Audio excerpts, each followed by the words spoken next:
The insufficient funding hampers the delivery of essential services, disrupts learning programs, and strains the ability of schools to meet basic operational needs. Den sikunde mag sekondar okoni nyalo chuno gi loro chon kaluwore kod deko mar bilion 17 ma sirikal winjo chwal ne sikunde.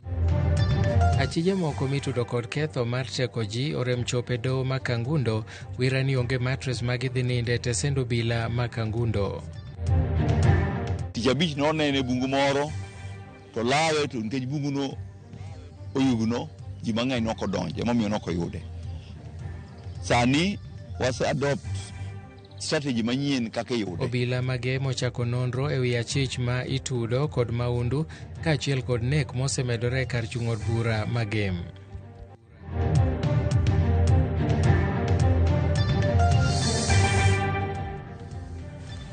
Machiegni weche manyien mag kagi kacha, nyinga Milton Ochieng'. Jodak e gweng' ma Migadini e kar chung'od bura ma Changamwe Mombasa sani ni kod luoro kaluwore gi tuo magalagala ma gikoni osieko e gweng'no kendo osekelo tho ma ji 4 e thuolo ma juma achiel. Gikoni ng'at achiel nokwanye ode kowito ngimane odiechieng' manyoro, to kochopo kawuono gokinyi bende oyud ng'at machielo kotho e ode ka giduto gin kod ranyisi machalre. Kara kamano, apisas mawuok e migawo mar thieth e kaunti ma Mombasa okoni gisechako timo nonro mar yango gima kelo thoe ma kamago bang' ka onyinyo mag jogo mowito ngimagi.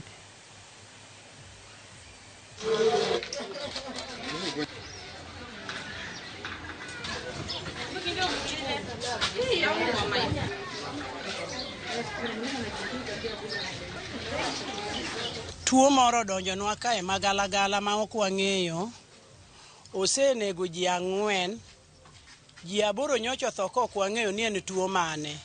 En tuo ma dend ng'ato kuot ka gima mach owang'e, to ng'ato kuot miparo ni en liech. Kora wakwayo sirikal man malo, gavana wa kod mbunge wa Omar Mwinyi ni gikonywa.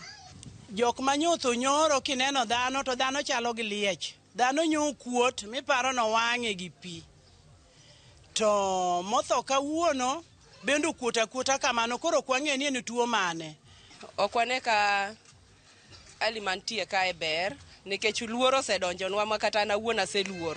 Nikech kaka wan gi nyithindo koro kwang'e ni next bro bedo ng'awa. Koro wakwayo ni mondo konywa gi dakteche mondo obi opimwa kae mondo ng'e tang'o monego ji e kor gweng' ma wantie kae niendi. Tuna sikitiko kubwa sana katika mtaa wetu. Tumepatwa na janga la ghafla. Hivi tumewachwa na watu 4 na kulingana vifo vya watu vielewe ni vifo vya aina gani. Maana watu wanafura, wana malengelenge kama wamechomeka. Hasa hapo tunashindwa kuelewa. Tungeomba serikali kama inawezekano waje wafanye uchunguzi hapa alafu watuwekea harambee tujue vile tutastiri hawa watu wetu. Jopuonj madongo mag sikunde secondary obwogo maloro skul chon kaponi piny owacho rem chwalo omenda maromo manonego bed ni chwalo ne sikunde. Kotelnegi kod jakomgi Willy Kuria, sikundego bandho piny owacho maromo siling bilion 17 nyaka sani. Okoni gisebedo gi pek e chulo gope ma gin godo ka koro nyaka sani kata mna pidho jopuonjre sikul miyo gi pek mokalo ka gineno ni ok ginyal chopo giko matam mar 2 ni. Most of the schools currently are on their knees, particularly the day schools that only wait for funds from the capitation. As we speak now, majority of the heads are playing hide and seek game with the suppliers because there is not enough funds in the school to meet and pay the suppliers. 2, the schools currently have laid off most of their BOM teachers. Qualified, experienced BOM teachers are laid off as a result of lack of funds. This now has compromised the quality of education that is taking place in our institutions. Schools across the country are grappling with the mounting challenges stemming from inadequate and delayed capitation disbursement. These financial constraints have severely impacted the smooth running of many institutions, with day schools bearing the brunt of the crisis. The insufficient funding hampers the delivery of essential services, disrupts learning programs, and strains the ability of schools to meet basic operational needs. And therefore, we want to say that addressing the issues surrounding capitation is both urgent and critical. Obila sub-county mag Emiala osechako timo pedha mar manyo jal mitudo gi nek mar Wakeini mosebedo katimore sub-county no kuom thuolo mar dweche 2 kanochiwo ler ewi okenge magisegoyo mar duoko kwe kachung'od burano. Jaod bura ma kono Elisha Odhiambo owacho ni nonro margi komakore kod migawo mar obila kod okwach kich oseyango na chich achiel kende emosebedo katimo tim makamano. Nyocha jopiny owang'o udi 3 mane gi chich ni ne obutoe. Nomedo kwayo jopiny mondo otim machiegni gobila e go lipode manyalo miyo gi yo mar yudo achijno, kowacho ni obila oserido arita kwe e sub-county no. Sebedo unfortunate nikech wasewito nyithindo matindo 4 manie secondary. Polis osedwaro janek, to nyo wachna janek oseyud piche, en kijana achiel. Piche nyo wasekete social media edware.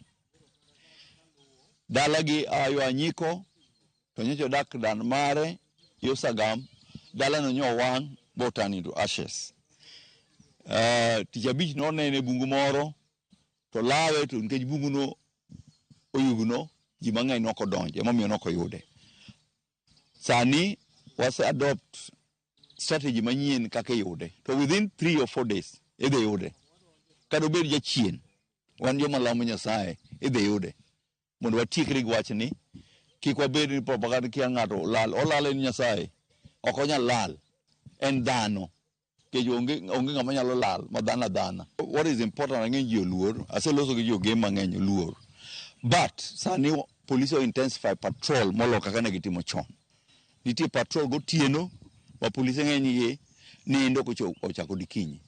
And mano, awandon ka yedhe, mani gimokelo gitimo game ka. Piny owacho oyango ni ji 42 nowito ngimagi kokalo ng'anyo ma tarik 25 dwe mokalo kod tarik 7 mar dweni. Ei kwanno ji 17 gin ji monegi e ng'anyo mar Sabasaba. Jatend migawo mar arita Kipchumba Murkomen oyango ni ji maromo 1,500 osemaki kaka achije mitudo gi siayo tulo ma kamago, kama 50 mamoko bende itudo gi siro ng'anyo kendo inonogi. Mnataka nini? Kotini kwa sababu hakuna mattress. Na sijakataa kuja kotini. Hiyo sijajibu kutoka wapi. Yes, alisema hakuna address ni yeye having that back and forth.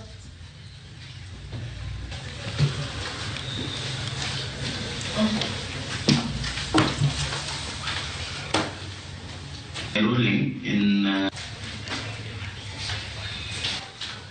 on non-product.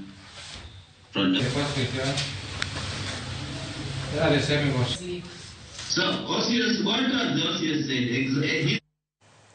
Doma Kangundo obuo kendo chungo chenro mag bura bang' achije 4 mitudo gi nek magin Duncan Kimeu, ma en dereba ma taksi e kaunti ma Machakos, Dennis Ndolo Mutunga, Wambua Kenyili Mutunga, kanyakla kod Charles Mutinda Margaret, mane ondhi kod ketho mar mecho gang'enge kanyakla kod bembo e dwe mar 6 higa mokalo tamore chopo e doho. Kaluwore kod obila ma Kangundo, achijego manyaka sani ogeng'negi e od ang'ech ma Machakos ne orem chopo e doho ma Kangundo, kaluwore ni giwacho ni tesend obila ma Kangundo manichano geng'onegie bang' bura dhi nyime en kama onge godhro mag nindo. Jang'ad buche ma Kangundo Sami Opande e ng'eto mare ogolo chik ne OCS ma Kangundo Samuel Mwangi mondo mi ochop e doho tarik 29 dweni mondo mi oduok penjo ka burano ichano winj kendo tarik 26 mar dwe mar 8 higani. Kata kamano doho rema aduoko chien kwan mar omenda ching maromo siling milion 1 ma en rambun manomiyo achich mokwongo kod mar 2 ka achich mar 3 gi mar 4 nomi rambun mar siling 500 ng'ato ka ng'ato.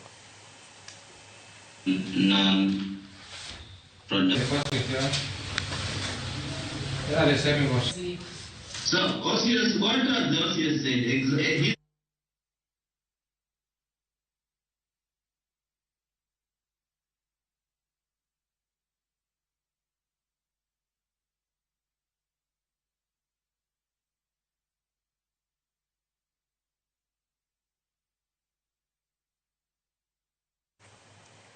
Mana kamano, mano e kaka ne en wadhi e weche mamoko en jatend piny William Ruto oyawo ayanga chenro machiwo tiegruok kata internship e wi tije mag ute ma nengogi ogonyore. Chenro ni biro chiwo tiegruok ne midusa maromo 4,000 kama oting'o jogor udi, jopimo e kind mamoko.